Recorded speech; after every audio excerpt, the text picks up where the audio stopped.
You are deserving of love. I'm deserving of love. We all are. If you're moving with all this hate for yourself, you can't love anybody and you can't love yourself if you can't even actively work towards getting better for you. Good morning or good evening, my loves. Today we are going to be discussing growing up, what comes with that, and how navigating a scary world, a new world, and a growing world can be. Today we are going to be making this beautiful arrangement right here.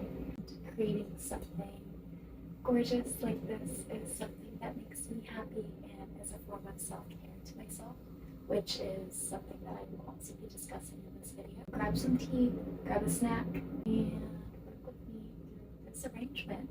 So I've been thinking a lot about the fact that I'm graduating soon, and everybody around me, whenever I tell them, like, oh, I'm graduating, I'm a senior, what are you gonna do? What are you going to do after graduation? What are your plans?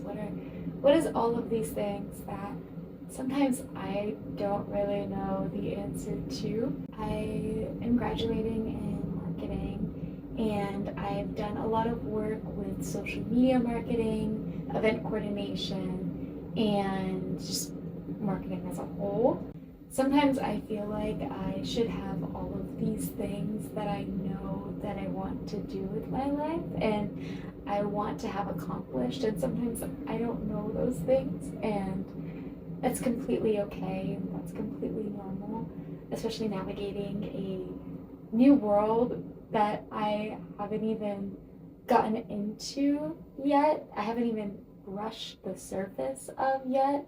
It's scary going to something new. And I feel like for a lot of my friends and a lot of people that I surround myself with, because I am in my early 20s, we are in the same age group, and some of my friends are graduating, some are still in school, some are pursuing masters and doctorates and all of these things. It's easy to compare yourself to others that are doing things differently from you.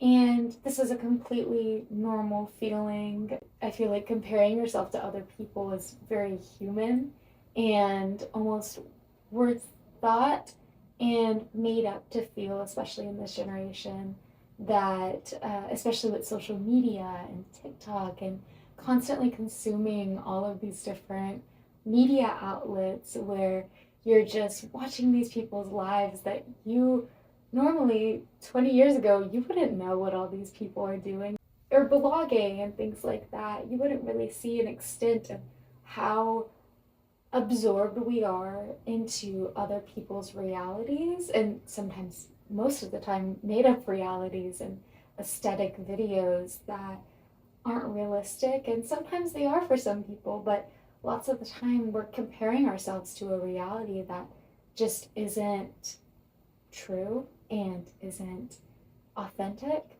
And it's very easy to get caught up in seeing those lives and comparing yourself to theirs and just feeling like you're not enough, you're not doing enough, you're not hustling enough, you're not making enough money, you're doing everything wrong. And I've definitely come victim to that, especially this upcoming year being a senior. And I don't know, it's just been very hard for me sometimes to look at my own accomplishments and not see them as worthy, which I think is so sad because I've done so many things that I think are great. I've gone through multiple internships. So I've done event coordination for my university for 2 years. I am such a creative person, and I feel like a year ago I wouldn't be able to say these good things about myself because I just didn't love myself at the capacity that I do now. I think that loving yourself comes with respecting yourself, with, creating things for yourself that are nice, treating yourself, and not just with physical objects, but mentally too. Cooking for yourself, just making your bed in the morning, cleaning your space, creating beautiful arrangements. And these are all things that make me happy, and they may not have the same effect on you. And so for those things, it's just very beneficial, or it has been to me, to figure out what makes me happy to my core. And I feel like that has really opened up a lot to me and who I am and who I want to be in the future. And yeah, I just think it's great. I think it's so fun getting to learn myself and give myself grace in the periods of when I'm transitioning into a new life, and not a new life, but just a new meaning of what I want to do and how I want to grow in the future. And yeah, it's very important to fill your own cup before filling others. Also, I got this beautiful, beautiful dress that I've been sleeping in for the past like 4 nights. Call me gross. I don't care. I wash my clothes. I put it on after I get out of the shower every night. So, Janae is my girlfriend, and she says that I talk like a chihuahua. And I do agree. I think I speak and speak and speak, and then I get off track to my original thought. I have my computer over here, and I keep having it over here, thinking I'm gonna look at it, and then I don't, and I talk about random stuff. So, and circling back to growing up, I mean, I've lived in this house. This is my parents' house. I lived here. I'm in the same room that I was in since third grade. What's third grade? Like 11? I'm gonna say 11. I lived in this house since third grade. I'm sitting in the same room that I sat in whenever I was 11.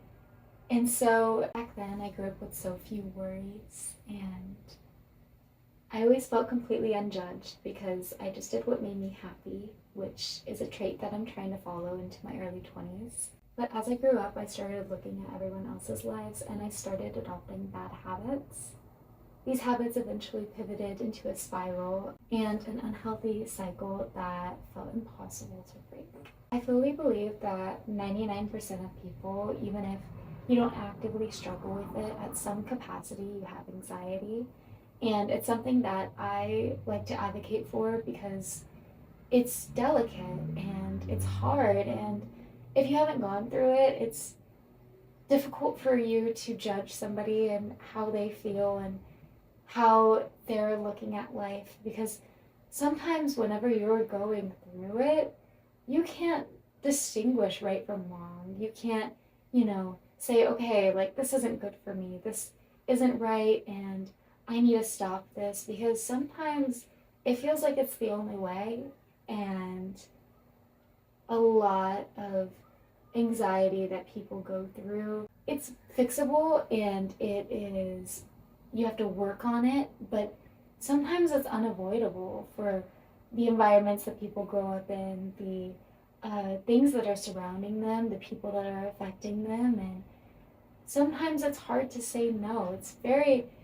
It's coming from somebody that used to people please a lot, it is hard to say no whenever you just want other people to be happy and you want to be happy yourself. And sometimes it's easier to just sacrifice your own wants and needs for the benefit of other people. And that's not okay lots of the time, and most of the time, any of the time, because if you yourself feel in your gut that something isn't right, it's probably not right. I, for a long time, just led with how everybody else was feeling and how another person that I was with, was feeling for the day would affect my thoughts and what I wanted to do for the day. And, that's okay to have other people's thoughts in mind and move with caution around those things. But if that's affecting your life and it's affecting how you want to live it and the things that you do and the things that you accomplish, how you grow, that's not okay. And it's okay to say no. For a long time, I tried to force change out of self-hatred, but that kind of fuel eventually seeps into everything and leaves you feeling empty. I realized that I had been consciously keeping myself stuck because I was afraid of the change and sacrifice that comes with healing. Procrastination and the feeling of contentment within a dark place that you are in makes it very difficult to break these habits. What truly helped my recovery was bringing myself back to that place of doing things just because they made me happy. I had to stop waiting until I felt like being okay, because there's really never a time where you're just gonna feel like, okay, this is the right moment to feel okay. You just have to keep actively working on it, which is honestly one of the most difficult things, is working on something and working on it and working on it and still feeling stumped and still feeling that self-hatred and that loneliness and that emptiness. And it's hard to keep going and keep being consistent. Being consistent is one of the hardest things that we have to do as people and as human beings. Being consistent and choosing yourself at the end of the day is what's going to make it all worth it, and what's going to make living so much easier and so much better every time you wake up. I feel so much better after adopting healthy habits and protecting myself and my peace. The grass is greener, girl. Like, the grass is greener, I promise.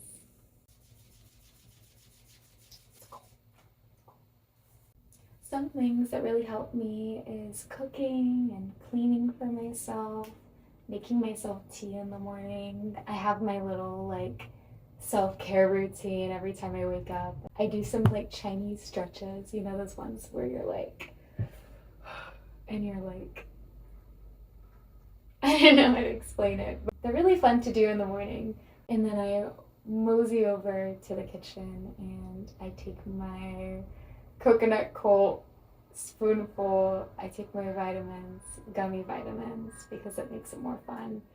And I drink my tea, and then I do my makeup and get started with my day. And just that act of self-care that I do for myself lets me start out the day with a good note. I love self-care. It just makes me so happy and feel so safe within myself and my own body. And these are all things that are, they're sentimental, and they're, maybe this may not make you happy, but it makes me happy. It's really important to just figure out those things for yourself. And, you may not like journaling and you may not like cooking, but, just trying new things, getting new hobbies. And those don't have to be hobbies that cost a lot of money and you have to pay all these things for. It can be things like just reading to yourself, writing some poetry, sewing something. I've enjoyed cooking a healthy meal as a form of respect for my body, going on walks and just listening to music, and just boring things like straightening up my room or folding my laundry. For me, I truly did get into a very dark place where nothing I was doing for months was beneficial to my own health, mentally and physically. Just cleaning felt like the worst thing I could do, which does sound crazy to anyone who hasn't gone through it, but it is real and I'm not proud of it. And it's really hard to be like, hey, this is enough. I'm so tired of this continuous cycle. But sometimes when you're in that, it's really difficult to get out. But please take this as a sign that you do not have to live in a place of discomfort for yourself. Returning to these simple joys hasn't just helped me heal, it's helped me figure out who I want to be and what I want to do in the future. As I face the gap of graduating, closing the gap between the room that I grew up in and the world that I'm about to enter is hard, because it's unnatural to force yourself out of your comfort zone. But I'm staying consistent even when it's uncomfortable, because I don't want to threaten the gap to open up again. Graduation feels like a full circle moment, a cycle where I'm finally starting to believe in myself and my style again, just like the little third grader who once played with littlest pet shops in this very room. Choosing to love myself does not by any means mean that the anxiety and the stress and the things that I was feeling before is gone, but it does give me a place of neutrality to come back to whenever life feels very loud. And I'm not perfect, nobody's perfect.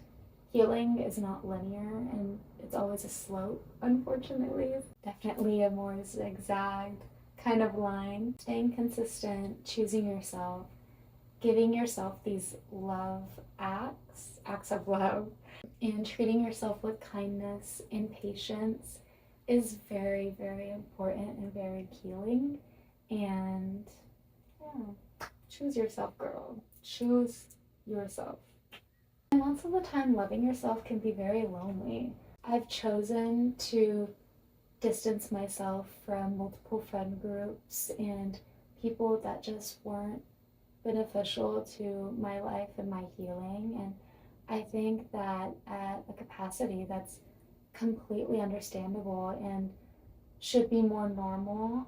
I unfortunately did have to go through multiple friends just to figure out what I want in a friendship, what I want in a relationship, who I am as a friend and as a girlfriend, as a daughter. And it's okay to not agree with some people in your life and be able to distance yourself at a capacity where their negativity isn't affecting you. Being content with how things are and how things sometimes they're not going to change. Sometimes people are past change and you still want to be there for them and you still want to be there as their family and as their friend, but just loving them from a distance and sometimes protecting your own peace from that is very important and I think is healthy for me at least. It's sad and it's something that I'm still working through therapy, which is also important. That's important. Therapy is very important. I very much believe in therapy. So, but circling back to what I was wanting to talk about in the first place with this segment is people talk about self-love like it's all positive, but honestly, loving yourself can be really lonely. When you decide to treat yourself with respect, you might realize that you've outgrown certain environments or friend groups, people that you once enjoyed the company of. It's isolating to be the first one to show yourself the love you were never shown. Creating friendships and different relationships is such a significant part of life. It's cheesy, but we are social beings. Friendships where you get to grow together are very, very important. Treasure those, please. I've talked a little bit about it on my Instagram story, and I have posted multiple awareness about it for eating disorders, recovery, and what I've struggled with going through that. I'm going to read my notes because I get a little off track when I talk about this. It's something that I'm actively working towards every single day. They don't just vanish because you decided to love yourself, but I've learned that acceptance is the catalyst for change. For a long time, I tried to run on self-hatred, but that only creates fuel for so long before it seeps into everything. Now I choose to be honest about the ugly and dark inconsistent times. I've had to learn to raise the child in me to be the parental figure to that part of myself that is hurting or scared. When the anxiety hits or I'm struggling with my relationship with food, I try to be gentle. I tell that inner child, I hear you, I understand your feelings, but I have the wisdom to take us through this. Choosing to love myself doesn't make the struggle disappear. It helps me bring myself back to a foundation to come back to whenever I'm struggling. I feel like I put off getting better for so long because I was so used to being in an environment of hurt and discomfort that I was almost accustomed to it. It was just normal for me to go through these terrible days where I was just depriving myself of nutrients, and like, you lose brain cells whenever you deprive yourself of food and nourishment.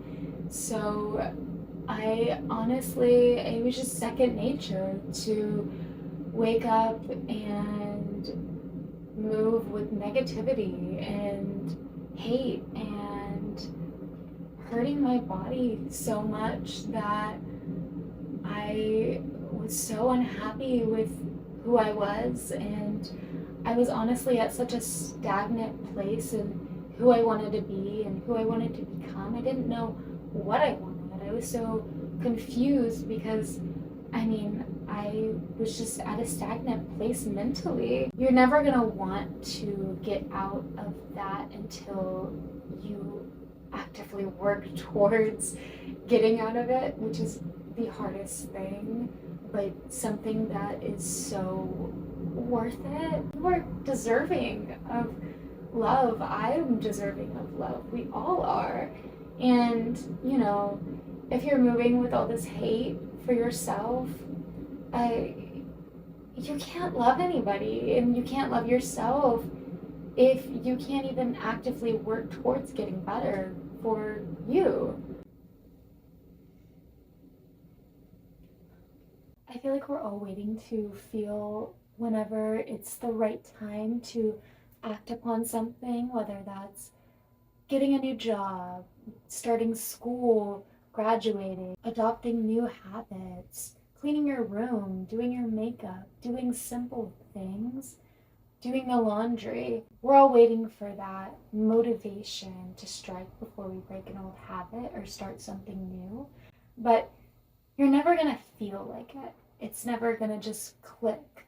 For me, I had to actively work towards it to create it into a habit. And that's very similar to a lot of people. Choosing ourselves and moving with intention and being gentle with our bodies, our space, our minds is beautiful. Change is uncomfortable because your body is trying to keep you safe at the comfort zone that you've been at for so long. But change is necessary for growth. Bridging the gap between who I am today and the person who graduates and steps into the world requires discipline, which is really just a form of respect and love to ourselves. It's about closing the gap one tiny increment at a time. And I'm not perfect. I still have days where it's hard and I wake up unmotivated and I'm sleepy and I'm just like, oh, I need to rest and take that rest day. I feel like if we were constantly moving and constantly going, it can be tiring sometimes, just always choosing yourself, which sounds crazy, but it can sometimes. I mean, I have days where I find every excuse in the world to procrastinate something or just not do a task that I've had in my mind for the past week. And that's completely normal. Just be gentle with yourself, get it done. And, once you do it, you'll be like, wow, I could have done that all along. So, everybody, here's to graduating. Everybody graduating in 2026 May or December. Congratulations to you. You're doing amazing. I'm super proud of you and of myself for this journey that we're about to go on. Here's to moving with intention in 2026. And here's to a year of believing in ourselves, moving with self-love, and choosing our body and our choices, and just choosing love, starting the trend of just believing in ourselves and trusting our gut and self-love, because that's the most important form of love, I think. It's a really courageous act to commit to your own betterment, and if you're feeling lonely or scared, just know that you're not alone. Without further ado, thank you for sharing this moment with me. That's the ending of this segment video. Go do something that makes you happy, right? Goodbye, my loves.